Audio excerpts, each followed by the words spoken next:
is change time base on the scope until on the scope he's displaying, oops,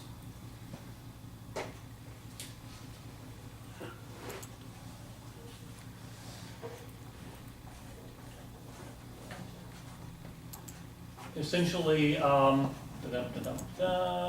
do we need here? We need, no matter which pen I have, it's the wrong one. So we'll just make it like I intended to do this instead. So now with a lower speed sweep, he's found, okay, the frequency is not what he expected. So what he does, he'll take this sweep and increase it.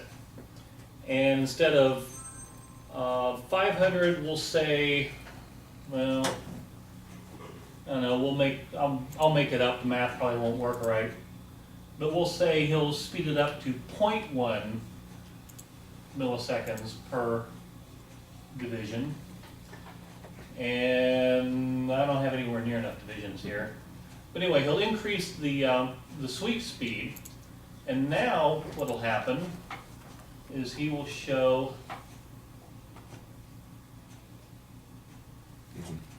something a little more like this. With a faster speed, he'll have one cycle on, and he'll also have, on the scope, it typically shows subdivisions. Oops, wrong pen again. And what he'll actually do is look at the divisions and find where the signal runs, and he'll have to sit there and do the math, count up all the divisions, multiply those by the sweep speed, and come out with the actual speed. It's a lot more complex sounding than it really is. This is one of those things, it takes 20 minutes to explain and about 5 minutes to show somebody with a scope. To get more accurate, you can also decrease your, obviously you want to focus, play with the focus knob to get it in focus as much as possible, but then also decrease the intensity, because the more intensity that you're hitting your screen with, the bigger your trace is going to be. So if you can get it down really fine, then you can kind of, with your calibrated eyeball, make a better judgment. So to bring this real world, I had to do exactly this last year. Cheap Arduino clone, PWM output was not what it should have been. They traced it back, the crystal was like a 15.99 instead of like a 16. Oh, okay. So it was, the crystal timer on the AVR was not right where it should have been, so all the PWM timing output was off. Okay. Driving a motor controller, what should have been center was not center, it was slowly backing up. So Oh, okay, yeah. Ah, what should have been a nice neutral PWM for the motor controller was instead slowly backwards. yeah. So I had to put some offsets in the program to deal with it. Luckily I had a frequency counter, I just plugged it into and read. Yeah, well, that's one way to do it. But assuming I didn't have a frequency counter, Yeah. scope would have been. Well, Well, yeah, and a scope is a very versatile tool. It goes and takes it gives you the functionality of the frequency counter within its limits. Gives you the functionality of a meter within its limits, all in one device. So you can use it. I mean, I've used the scope as a voltmeter, reading DC voltage, because it's what I had handy right now. I would have to go unpack my meter. Inconvenient. Question back there in the back. Well, not a question, it's an observation. I'm not sure how significant it is, but you can probably be, depending on the scenario, if there's any fluctuation in the signal, you might be more accurate to just use the larger time frame and just count the divisions, than just have just the number of signal over the whatever that time frame is. It would be the same thing. Yeah. Yeah. I mean, there's numerous ways, and it really depends on the scope and how you use it. well, if you're eyeballing it, ideally, if you want the most accuracy of figuring out the full period, you try to size up your signal to where one period takes most of your screen. Like that. And that gives you, yeah.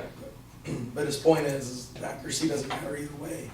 Because if you count 3 periods on your higher resolution or your lower resolution graph on the bottom and just multiply by 3 at the end, you get the same accuracy. Not really. If you have one single period and you spread your divisions out, across the whole thing, you can count a much tighter gradient than you can at a Well, low.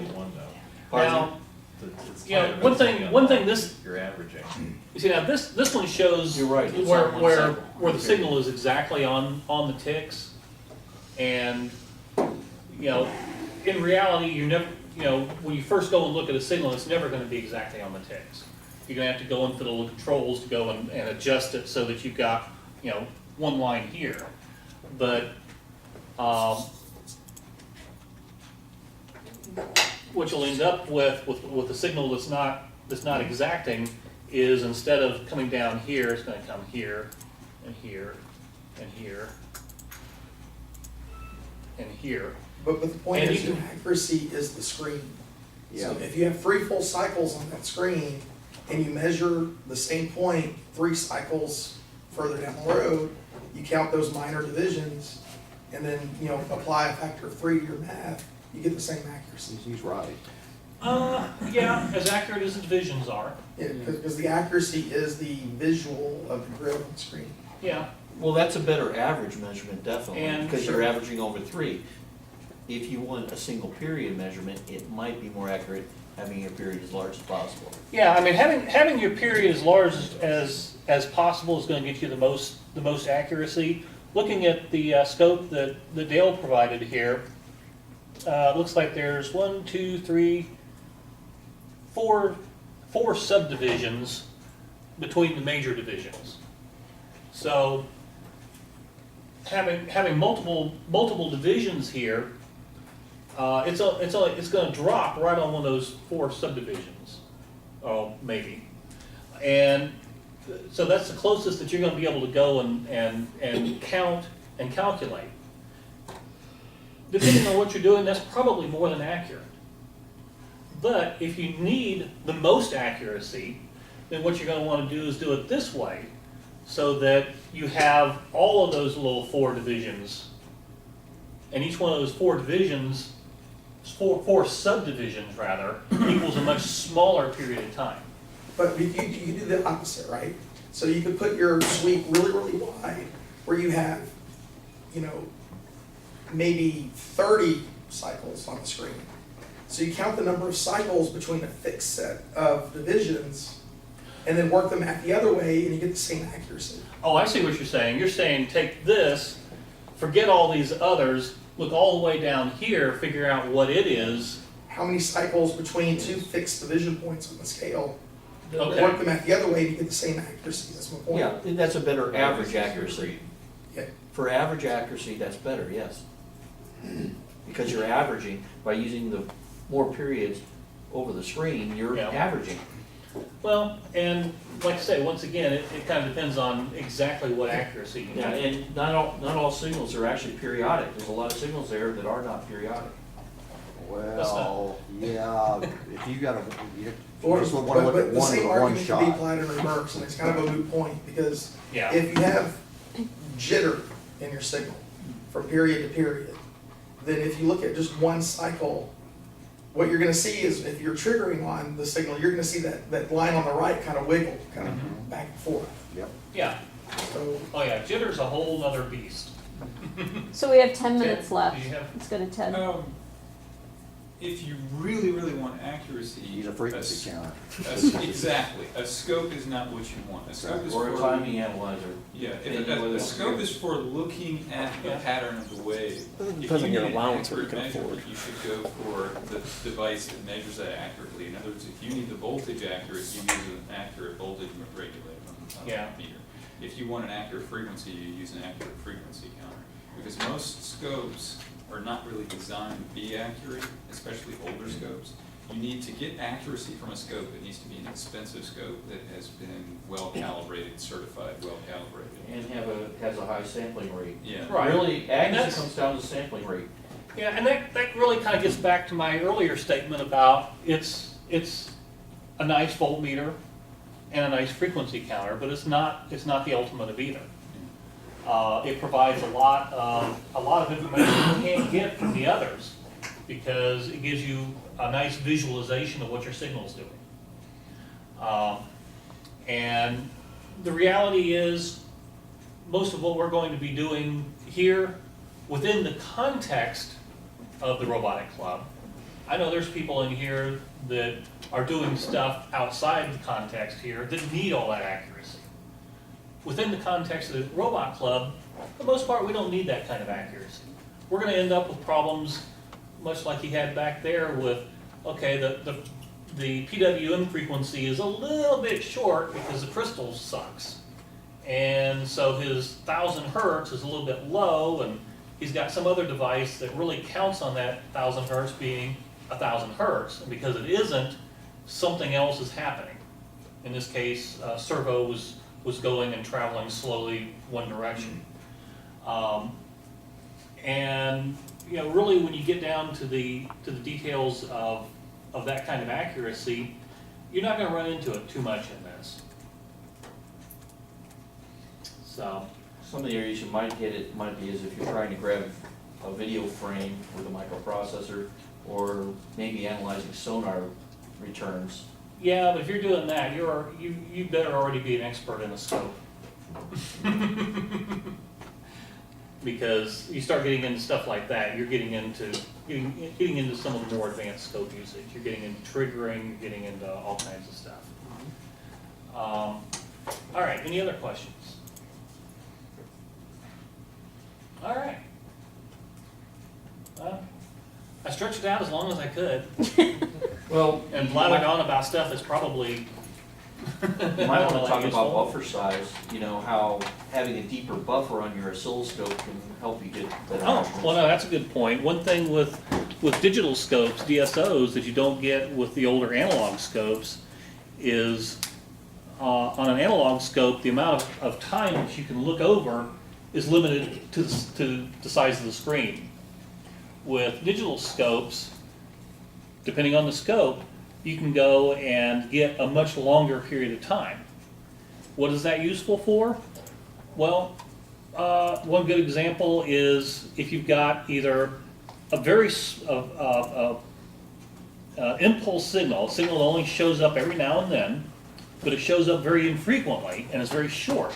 How do you go and really measure that? On a analog scope, it's very hard because it may very well be that the scope just isn't going to see the signal or isn't going to be able to represent two signals in the very large if you've got the time base set long enough to catch both of them. With a digital scope, with a big buffer, sometimes you can set things up. Once again, this gets into more advanced usage, where it will either go and capture both vents with decent resolution, so you can see a little bit of what's going on, or you can set up the triggering in such a way that it will go and capture the signals independently. I think you can have a trigger set up so that it triggers on whatever it is you're looking for, but the buffer is always, get it set up on normal. The buffer is always taking a data, so you can see what happened well before that trigger event happened. You know, say, okay, what led up to this event? Right, that's actually, that's a good point. One really nice thing about digital scopes is typically they're always looking. They're always looking at the signal, they're always recording the signal. With scopes, you've got something called the trigger. And what it is, let's say you've got, some really funky, weird looking signal. And, you want to trigger only on this particular squiggle. What you do is you set your trigger up to that voltage level right there, and you tell the scope, okay, I want you to trigger when a voltage crosses below this threshold. And so it'll go and show you here. But what happens if you want to see something just before that point? On an analog scope, you can't. On a digital scope, depending on the scope, you can. Because what it's actually doing, it's recording all this stuff, and it sits there and records, and it goes, aha, there's my trigger. And it goes and looks at the setting and says, okay, he wanted to go and see everything from,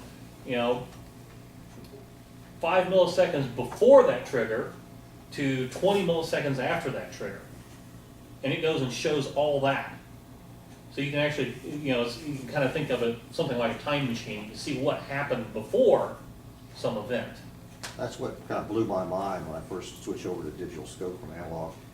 On an analog scope, your trigger point is always at the far left side of the screen, Mm-hmm. and everything starts from there. That scope right there defaults to the center of the screen. So what's the delay knob for on the analogs? I thought that delayed the trigger in a little bit into your screen. I never did understand that. Actually, in the old scopes, the old analog, if you had a dual trigger delay, it allows you to set up one trigger and then have a time-based delay Oh, yeah. for magnification. Yeah. So that you have a re-trigger at a slightly faster rate following it. Yeah. And it allows you to zoom in with analog, a primitive zoom feature in the analog world. So you'd have two channels, two signals on there. No, one signal, one trigger, and then you had a time base, you could rotate your secondary trigger up and down the line in analog. So it'd be like trigger, delay, trigger again, and you had control of that delay. Yeah, like two traces. One was your time base, your main time base, and then the second one below that would be your speeded up time base. Oh, It'd so still be one signal. but two traces. Yes. Oh, I could play around with that when I get home. I was wondering. And in digital, they do the same thing, just by allowing you to have a deep buffer and allow you to choose, okay, am I beginning the buffer, center the buffer, or end of the buffer, triggering. And you can, even if they don't display the entire buffer on the screen, you can zoom in digitally and blow up any time base off that trigger before or after. So you have a digital zoom capability because you have such a deep memory buffer. Okay. All right, anything else? Yeah, can you explain the difference between DC and AC triggering? Oh, Is DC and AC basically bubble line? You triggering. have 2 minutes. You mean You know, it's somebody DC? else was talking Positive about AC, DC and positive or AC. negative? Well, do you mean triggering or when you AC or DC coupling with the probe? Yes. Okay. Okay, One of those. yeah, then yes and no. Yes, I can tell you about DC and AC coupling, but I was not aware of anything resembling AC and DC triggering There is, until we but got it's into really- it over here. I really don't know. But, Let me rephrase my question. But On my anyway- scope, I have a DC and AC switch. okay, that's probably coupling. That has to do with the signal I reference. thought that it's a Probably. trigger above it, but. Well, There are some that have AC trigger, Yeah. and it just has something to do with, the trigger circuit might be somehow digitally coupling, though it might be an AC signal. Well, no, it's, you know what AC and DC coupling is for your main signal, Right. right? It's just they have to put a capacitor in series with a Sure. probe lead. Of course. Now, you can set up your trigger levels, which are DC levels, they want to trigger at 1 volt or 2 volts, or whatever the heck it is. But suppose that you had some AC signal riding on a DC level, like 5 volts with a 1 volt of ripple on it. But that DC voltage was kind of slowly moving around, you didn't know what it was, or it was changing, whatever. You set your trigger circuits where they are AC coupled, the trigger will ignore that DC level and just trigger on the changes, rising or falling edge, whatever. Mhm. It'll just do that regardless of the DC offset. Okay. That's all it is. It's just AC coupling to the trigger circuits, Mhm. independent of the coupling of the main channel that you're using. Okay. And an easy way to explain the AC coupling for your signals is when you switch it to AC and DC, usually you'll see your signal move around the screen because you're getting rid of that DC component. So where your position is, you can move your signal up and down on your scope, right, with your position knob. So wherever your ground signal is, because there's usually a switch to bring it to ground too, so you can see where your ground line is. If you put that across the center of your screen and then turn it to AC and say you have a PWM signal, that PWM signal is going to be centered above and below around your ground line, always. Wherever that ground line is, that's when it's on AC. If you put it on DC, it'll move right up, so the bottom of your PWM line is now at your DC floor ground, and then up from there. So you can see if there's even a floating DC voltage on an AC signal, it'll float up above with DC coupling. So with AC, it's always going to be symmetrical around your ground line there. That's with your AC and DC coupling of your probe. Now, there's one more thing that's not exactly this, but kind of similar, is there's line triggering, where they use the AC that the scope's running off of to see where line frequency is out of the wall.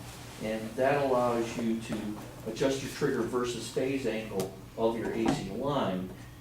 And the advantage of that is if you have something that's running off the wall line and there's some kind of noise associated with it, you want to zoom in based on the phase angle of the power, that line triggering will allow you to do that.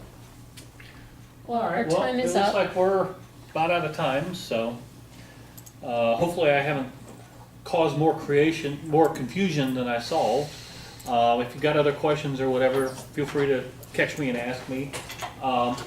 Let's see, I have for those people that were here for the RBNO, and we're talking about real-time operating systems for the Arduino. I've got a board set up here running that's running a handful of tasks. If anybody wants to come up, take a look at it, ask any questions, I'll be happy to answer those while we're getting cleaned up. Thank you. Cool.